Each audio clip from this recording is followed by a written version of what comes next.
Mas eu durmo um pouco entre refeições ao longo do dia também. Ah, tá. Legal. Acabo o treino, eu consigo descansar mais uma hora, depois do café da manhã, depois do cardio eu consigo descansar mais uma hora. Então ao longo do dia eu consigo dormir 7 horas, entendeu? Entendi. Às vezes Mas, até 8 horas. mas no sono em si, você não se importa de ter que bater aquelas 8 horinhas que todo mundo fala? Não, até porque o meu metabolismo ele Já tá acostumado com isso. E eu sou um cara de hábitos noturnos, assim, então eu consigo fazer minhas coisas sempre à noite. Então, normalmente eu faço minha última sessão de cardiovascular. Normalmente faço minha última sessão de cardiovascular à noite, bem tarde, antes de dormir, 2 da manhã. Às vezes eu venho caminhar aqui na beira-mar, aqui à noite. Hoje eu fiz um aeróbico de jejum na beira-mar, top. Então à noite é muito gostoso aqui, então ainda há vantagens ainda de morar aqui em Florianópolis, justamente poder vir caminhar às 2 horas da manhã aqui na beira-mar. É gostoso, é tranquilo. É gostoso, faz bem, então... Legal. Então eu costumo render mais à noite. Os meus treinos normalmente, período de pré-competição, são feitos à tarde, depois da segunda refeição. E agora no período de off-season, de descanso, eu costumo treinar à noite. Eu acho mais tranquilo porque eu consigo fazer as tarefas, as coisas durante o dia, porque eu deixo tudo para fazer, tudo que é obrigação da minha vida eu deixo para depois da competição. Então eu acabo utilizando esse tempo durante o dia para resolver minhas coisas, responder meus e-mails, fazer minhas voltas de banco, enfim. E aí eu costumo treinar à noite porque daí eu consigo aproveitar mais o meu dia. Legal. E período de pré-competição, à tarde, treino à tarde, então acaba sobrando à noite e de manhã para fazer cardiovascular e eu quase não tenho tempo livre para fazer outras coisas, né? E você faz divisão de treino cardiovascular? Por exemplo, faz 2 vezes, 3 vezes ao dia, não tem essa? Depende muito da minha condição física. Se eu quero alcançar uma condição física um pouco maior, eu acabo fazendo 2 períodos por dia, mas normalmente eu faço até 2 períodos por dia. Normalmente de manhã, ou pós-treino, ou antes de dormir. Legal. E são sempre sessões mais curtas, não são sessões muito longas, mas sempre com frequência de 1 ou 2 vezes ao dia. Legal. E aeróbio de jejum existe na sua preparação ou não? Existe mais em função da logística da preparação, porque acaba ficando distante do horário do treino, então é bom. Para mim acaba se tornando positivo nesse sentido, mas o aeróbico jejum é feito com duração de no máximo 30 minutos, numa intensidade não tão alta, então acaba que é bom, funciona. Legal. Vamos lá então, vamos pro mercado fazer umas comprinhas.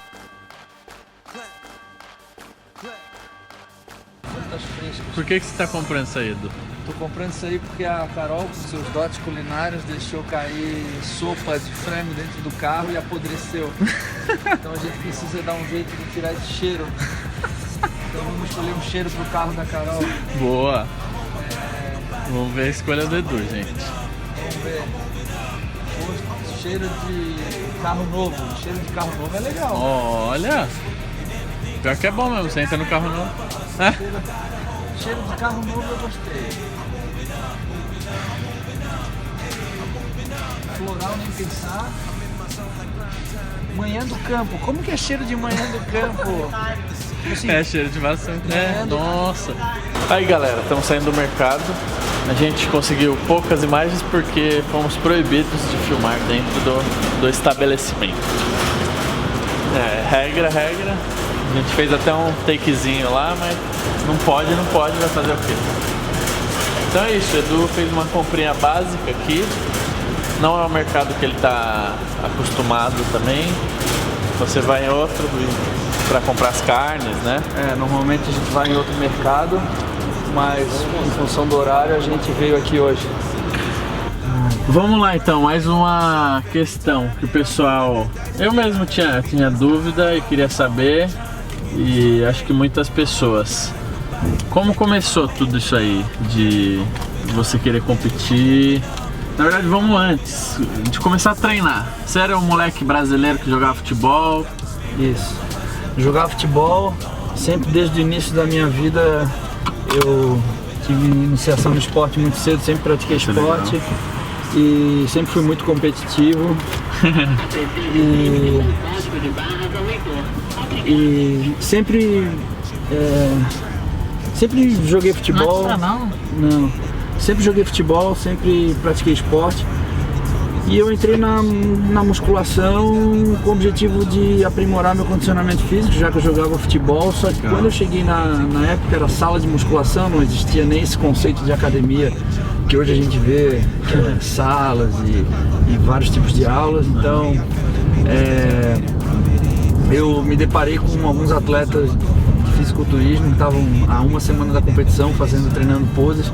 Olha. E aquela cena me deixou completamente surpreso e eu jamais esqueci aquilo. Me deixou realmente, foi algo marcante para mim. E eu, como todo menino de 14, 15 anos que almeja ter um corpo bacana, né? Tá em fase desenvolvendo, né? Então assim, aquilo pra mim foi impressionante e eu falei, pô, eu quero ter esse corpo, eu quero sentir como é. E você tinha quantos anos, mais ou menos? Eu tinha 14 para 15 anos. Nossa. E o mais interessante foi que eu comecei a vivenciar o processo desde muito cedo, o contato com os atletas. Na verdade, a minha primeira competição de fisiculturismo foi aos 20 anos. 20 anos. Eu, na verdade, participava de competição de levantamento de peso. Até pela aptidão que eu tinha um braço de alavanca muito forte, então eu tinha muita aptidão, muito potencial para competir em campeonatos de levantamento de peso, campeonato de força. Legal. E na verdade os campeonatos me trouxeram uma base para mais tarde poder treinar e desenvolver no fisiculturismo, né?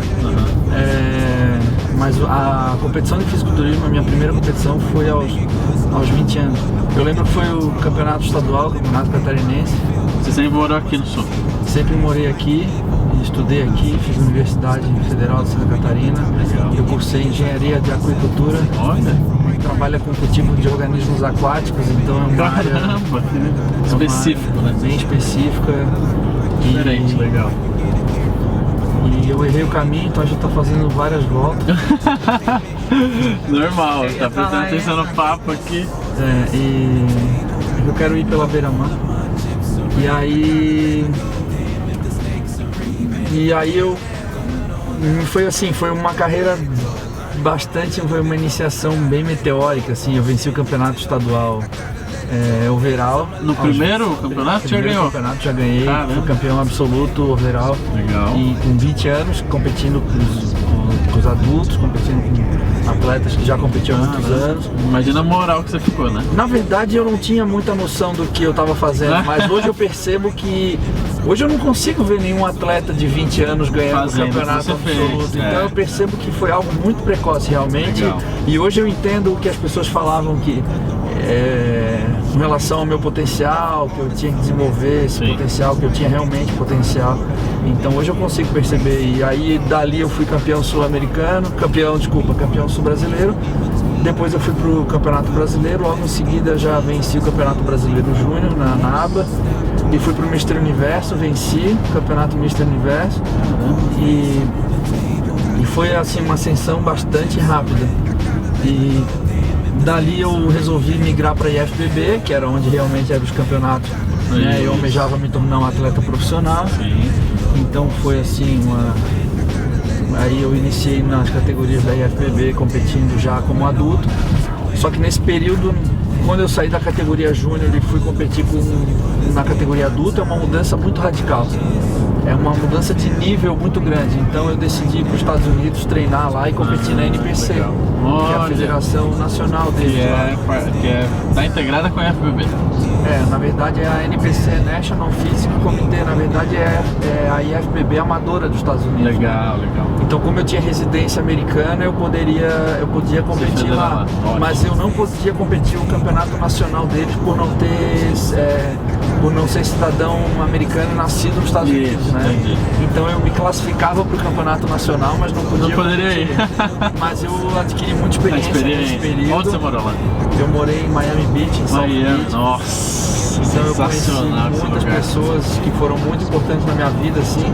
E eu usava todo o dinheiro que eu ganhava na época para para viajar dentro dos Estados Unidos e conhecer o Mr. Olympia, Arnold Classic, e foi muito importante porque eu comecei a conhecer desde cedo como que funcionava a política do meu esporte, como que funcionavam as federações, como era o comportamento dos atletas, como realmente funcionava aquilo de perto. Eu consegui entender melhor o que era aquele esporte que eu estava pretendendo me tornar um profissional um dia. Então eu procuro dizer para as pessoas que quando elas têm um sonho, elas devem conhecer bem o topo do sonho, saber onde elas querem chegar. E foi isso que eu fiz. Eu comecei a conhecer a fundo como que funcionava a elite do meu esporte para poder traçar um plano e um caminho até lá. Então eu comecei a trabalhar desde muito cedo em Miami para poder me manter lá. Eu lembro que no meu primeiro emprego eu procurei uma academia pedindo emprego e o cara falou que não tinha nenhum trabalho para mim. Eu falei que eu estava apto a fazer qualquer tipo de coisa. Então meu primeiro emprego foi fazendo faxina, limpando o banheiro da academia. Olha. E até então eu consegui depois dar aula de personal, tive alguns clientes personal trainer. E fiz alguns trabalhos de escritório, fiz vários tipos. Trabalhei de segurança na casa do Puff Daddy. Nossa, que louco! Tive várias experiências muito loucas assim, na minha vida, mas que são experiências que me possibilitaram permanecer lá nos Estados Unidos. Então todo o dinheiro que eu ganhava, eu pagava minha moradia lá, minha comida, e eu viajava dentro dos Estados Unidos com o objetivo de conhecer a fundo, estar por dentro do meu esporte. Então estar presente nas feiras, nos eventos, conhecer as pessoas, fazer contatos, isso foi muito importante para a minha integração dentro desse meio, né?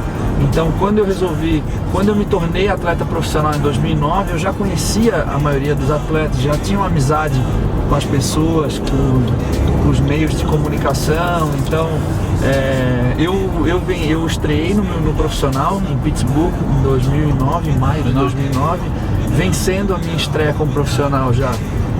Foi uma história bem parecida com o início da minha carreira como amador, porque eu venci o Campeonato Catarinense na minha estreia, e quando eu estreiei no profissional, eu já estreiei vencendo já no profissional, então isso me trouxe bastante visibilidade. Nesse mesmo ano, 2009, eu fui pro Mr. Olympia. Ah, já? É isso que eu ia perguntar. Qual foi o ano? Fui terceiro colocado. Na época eu não tinha nenhum contrato de patrocínio, o único patrocínio, única renda que me propiciava a estar participando desse evento era um projeto que a gente tinha do governo do estado de Santa Catarina. É um projeto que eles têm fundos destinados para esporte, então tu deve fazer um projeto. Esse projeto ele é aprovado pelo governo do estado, de cada estado, e o atleta tem que fazer uma prestação de contas depois, né? Então a gente fazia todo ano esse projeto, e o governo do estado ele aprovava parte desse projeto, custeava parte das despesas, e isso fazia com que a gente poderia pagar hotel, hospedagem, alimentação. Então durante um bom tempo a gente usufruiu desse projeto de forma legal, hein? Bastante... Não sabia disso. Isso é lei nacional. Cada estado tem essa...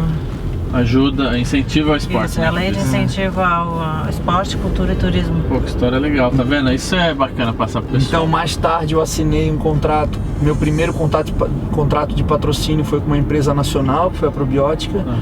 E depois futuramente eu assinei um contrato de patrocínio com uma empresa internacional, que foi a MHP, que me deu uma projeção mais internacional. E finalmente eu deixei a MHP para assinar, para ter a minha própria linha de suplementos. Então, na verdade, não foi uma mudança apenas de empresa para empresa, mas foi uma mudança de objetivos. Assim, eu assinei com uma empresa nacional, depois uma empresa internacional, e depois poder ter minha própria linha, minha própria assinatura, hoje é Eduardo Corrêa Series, né? Feita pela Black School. Então, assim, no início não foi uma atitude muito compreendida pelas pessoas, porque eles achavam que eu estava apenas mudando de marca, e isso não gera muita credibilidade, né? Porque o atleta assina hoje com uma empresa, depois com outra, mas na verdade aquilo ali era um projeto, um sonho que eu tinha. Então eu simplesmente deixei de representar uma marca que eu achava também sensacional, para estar podendo elaborar meus próprios produtos de forma com que eu achasse de acordo com a experiência que eu tenho de vida e de usuário mesmo. E hoje a gente tem a própria linha de suplementos, tanto eu quanto a Carol. Legal. E a gente está bastante feliz com isso, e foi assim. Aí hoje eu participo foi minha 6ª edição do Mr. Olímpia.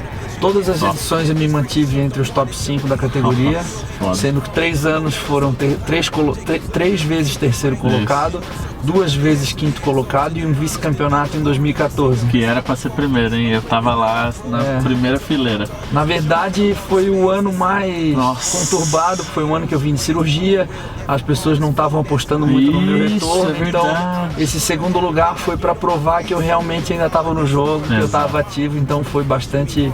Esse ano 2015 foi um ano muito bom, um ano muito produtivo, foi um ano que a gente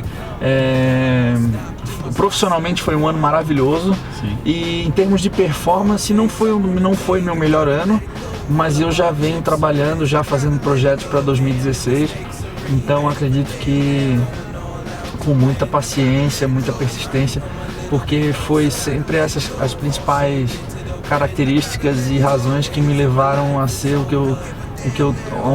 me levar onde eu tô hoje. Então eu acredito que as coisas nunca foram fáceis para mim, mas com muito planejamento e muita persistência as coisas sempre aconteceram. Então acredito que 2016 não vai ser diferente. Não mesmo. Então a gente pretende desde já trabalhar muito sério e eu estou bastante feliz com o crescimento do nosso esporte, assim, poder viajar e ir nas feiras e ver o esporte crescendo, o esporte se tornando cada vez mais popular aos olhos das pessoas. O surgimento de novas categorias possibilitou com certeza que as pessoas conhecessem mais o nosso esporte. Então, assim, é uma satisfação eu poder... Minha primeira competição foi no ano 2001. Então a gente poder, durante esses 15 anos quase de competição, ver a evolução dessa indústria, né? Não só da minha modalidade, mas também do mercado que gira em torno do nosso esporte, tanto de vestuário, quanto de suplementação, de máquinas. Então, assim, é um esporte que vem crescendo bastante, ele gera uma receita absurda e a gente tem... Eu acredito que o Brasil ainda tem muito a explorar. Muito, Então ainda é uma porcentagem... Você que já morou lá fora sabe, eu que estou bastante agora vivendo um pouco lá nos Estados Unidos, eu vejo que é um pouco diferente. Porque apesar de a gente ter ainda muitos praticantes de atividade física, ainda é uma porcentagem muito pequena que usa suplementos, que consome os produtos de roupa e então, assim, a gente ainda vê que tem muita coisa a ser explorada e isso é só o início, né? Acredito que seja apenas o início de uma longa era de sucesso para todos que trabalham nesse meio e trabalham com honestidade. Então, é o que a gente vem fazendo e acredito que esse é o caminho, né? O caminho trabalhador e acreditar. E aguardem que ele vai ser o primeiro da 212 e eu vou estar lá na primeira fila como sempre, olhando e filmando pra vocês. Você vai ver, vai dar certo. Se Deus quiser. Vai, lógico que vai. Então é isso, espero que vocês tenham gostado, um bate-papo top aí, exclusivo pra vocês. No carro mesmo, é o táxi do Gugu? É, táxi do Gugu, só não tem balinha. No sugar. Isso aí, brigadão, pô, é um enorme prazer estar aqui, ouvindo tudo isso, aprendendo muito com você e passando para milhares de pessoas que amam esse esporte, estão seguindo tudo que a gente posta aí. É isso aí, um abraço, queria deixar um abraço pro pessoal aí e convidar todos a vir a Floripa, conhecer essa cidade linda que poucas pessoas conhecem. Legal. É a terceira cidade em qualidade de vida, segundo a ONU, eu estava lendo essa semana no jornal. É a primeira capital do Brasil e a terceira cidade do Brasil em termos de qualidade de vida, então eu moro aqui e tenho muita satisfação de poder dizer que eu sou natural de Florianópolis, então é isso aí. Fechou, tamo junto. E aí, curtiu? Look at me now shining, with a mountain in front of me. Damn, look at me climbing, tribulation and trial, accumulation of challenges. Illuminated, no matter how dark it gets. Stay on point, hitting targets on some sniper shit.